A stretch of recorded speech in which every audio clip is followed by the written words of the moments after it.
ओम गण गणपते नमः। ओम नमः शिवाय शिवजी सदा सहाय। ओम नमः शिवाय गुरुजी सदा सहाय। देवताओं सहित ब्रह्मा का विष्णु लोक में जाकर अपना दुख निवेदन करना, श्री विष्णु का उन्हें शिव से क्षमा मांगने की अनुमति दे उनको साथ ले कैलाश पर जाना तथा भगवान शिव से मिलना। नारद जी ने कहा, विधातः महाप्रज्ञ, आप शिव तत्व का साक्षात्कार करने वाले हैं।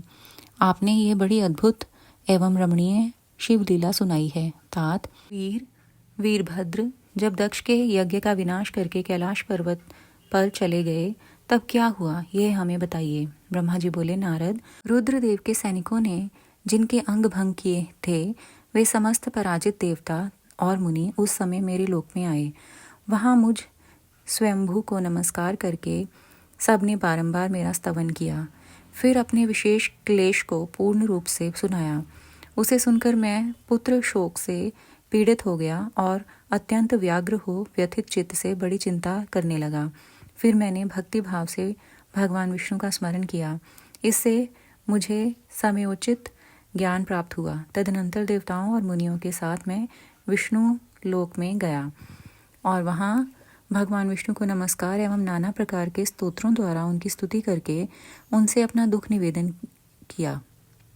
मैंने कहा, देव, जिस तरह भी यज्ञ पूर्ण हो, यजमान जीवित हो और समस्त देवता तथा मुनि सुखी हो जाएं, वैसा उपाय कीजिए। देव रमानाथ, देव सुखदायक विष्णु, हम देवता और मुनि निश्चय ही आपकी शरण में आए हैं। मुझ ब्रह्मा की यह बात सुनकर भगवान लक्ष्मीपति विष्णु, जिनका मन सदा शिव में लगा रहता है और जिनके हृदय में कभी दीनता नहीं आती, शिव का स्मरण करके इस प्रकार बोले। श्री विष्णु ने कहा, देवताओं, परम समर्थ तेजस्वी पुरुष से कोई अपराध बन जाए तो भी उसके बदले में अपराध करने वाले मनुष्यों के लिए वह अपराध मंगलकारी नहीं हो सकता। विधाता, समस्त देवता परमेश्वर शिव के अपराधी हैं, क्योंकि इन्होंने भगवान शंभु को यज्ञ का भाग नहीं दिया। अब तुम सब लोग शुद्ध हृदय से शीघ्र ही प्रसन्न होने वाले उन भगवान शिव के पैर पकड़कर उन्हें प्रसन्न करो, उनसे क्षमा मांगो। जिन भगवान के कुपित होने पर यह सारा जगत नष्ट हो जाता है तथा जिनके शासन से लोकपालों सहित यज्ञ का जीवन शीघ्र ही समाप्त हो जाता है, वे भगवान महादेव इस समय अपनी प्राण वल्लभा सती से बिछुड़ गए हैं तथा अत्यंत दुरात्मा दक्ष ने अपने दुर्वचन रूपी बाणों से उनके हृदय को पहले से ही घायल कर दिया है। अतः तुम लोग शीघ्र ही जाकर उनसे अपने अपराधों के लिए क्षमा मांगो। विधे, उन्हें शांत करने का केवल यही सबसे बड़ा उपाय है। मैं समझता हूँ ऐसा करने से भगवान शंकर को संतोष होगा। यह मैंने सच्ची बात कही है। ब्राह्मण, मैं भी तुम सब लोगों के साथ शिव के निवास स्थान पर चलूँगा और उनसे क्षमा मांगूंगा। देवता आदि सहित मुझ ब्रह्मा को इस प्रकार आदेश देकर श्री हरि ने देवगणों के साथ कैलाश पर्वत पर जाने का विचार किया। तदनंतर देवता, मुनि और प्रजापति आदि जिनके स्वरूप ही हैं, वे श्रीहरि उन सबको साथ ले अपने वैकुंठ धाम से भगवान शिव के शुभ निवास गिरिश्रेष्ठ कैलाश को गए।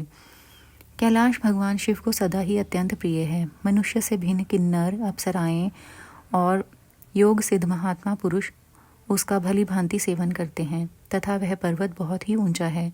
उसके निकट रुद्रदेव के मित्र कुबेर की अलका नामक महादिव्य एवं रमणीय पुरी है, जिसे सब देवताओं ने देखा। उस पुरी के पास ही सौगंधित वन भी देवताओं की दृष्टि में आया, जो सब प्रकार के वृक्षों से हरा भरा एवं दिव्य था। उसके भीतर सर्वत्र सुगंध फैलाने वाले सौगंधित नामक कमल खिले हुए थे। उसके बाहरी भाग में नंदा और अलकनंदा, ये दो अत्यंत पावन दिव्य सरिताएं बहती हैं, जो दर्शन मात्र से प्राणियों के पाप हर लेती हैं। दक्ष राज कुबेर की अलकापुरी और सौगंधित वन को पीछे छोड़कर आगे बढ़ते हुए देवताओं ने थोड़ी ही दूर पर शंकर जी के वट वृक्ष को देखा। उसने चारों ओर अपनी अविचल छाया फैला रखी थी। वह वृक्ष 100 योजन ऊंचा था और उसकी शाखाएं 75 योजन तक फैली हुई थी। उस पर कोई घोंसला नहीं था और ग्रीष्म का ताप तो उससे सदा दूर ही रहता था। बड़े पुण्यात्मा पुरुषों को ही उसका दर्शन हो सकता है। वह परम रमणीय और अत्यंत पावन है। वह दिव्य वृक्ष भगवान शंभु का योग स्थल है, योगियों के द्वारा सेव्य और परम उत्तम है। मुमुक्षुओं के आश्रयभूत उस महायोगमय वट वृक्ष के नीचे विष्णु आदि सब देवताओं ने भगवान शंकर को विराजमान देखा। मेरे पुत्र महासिद्ध सनकादि, जो सदा शिव भक्ति में तत्पर रहने वाले और शांत हैं, बड़ी प्रसन्नता के साथ उनकी सेवा में बैठे थे। भगवान शिव का श्री विग्रह परम शांत दिखाई देता था। उनके सखा कुबेर, जो गुह्यकों और राक्षसों के स्वामी हैं, अपने सेवक गणों तथा कुटुंबी जनों के साथ सदा विशेष रूप से उनकी सेवा किया करते हैं। वे परमेश्वर शिव उस समय तपस्वी जनों को परम प्रिय लगने वाला सुंदर रूप धारण किए बैठे थे। भस्म आदि से उनके अंगों की बड़ी शोभा हो रही थी। भगवान शिव अपने वत्सल स्वभाव के कारण सारे संसार के सुहृद हैं। नारद, उस दिन वे एक कुशासन पर बैठे थे और सब संतों के सुनते हुए तुम्हारे प्रश्न करने पर तुम्हें उत्तम ज्ञान का उपदेश दे रहे थे।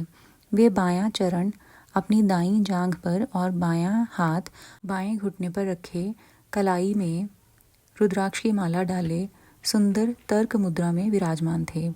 इस रूप में भगवान शिव का दर्शन करके उस समय विष्णु आदि सब देवताओं ने दोनों हाथ जोड़ मस्तक झुकाकर तुरंत उनके चरणों में प्रणाम किया। मेरे साथ भगवान विष्णु को आया देख सत्पुरुषों के आश्रयदाता भगवान रुद्र उठकर खड़े हो गए और उन्होंने सिर झुकाकर उन्हें प्रणाम भी किया। फिर विष्णु आदि सब देवताओं ने जब भगवान शिव को प्रणाम कर लिया, तब उन्होंने मुझे नमस्कार किया। ठीक उसी तरह जैसे लोगों को उत्तम गति प्रदान करने वाले भगवान विष्णु प्रजापति कश्यप को प्रणाम करते हैं। तत्पश्चात देवताओं, सिद्धों, गणाधीशों और महर्षियों से नमस्कृत तथा स्वयं भी श्री विष्णु को एवं मुझको नमस्कार करने वाले भगवान शिव से श्री हरि ने आदरपूर्वक वार्तालाप आरंभ किया। शुक्राना गुरु जी महाराज, भूल चूक माफ।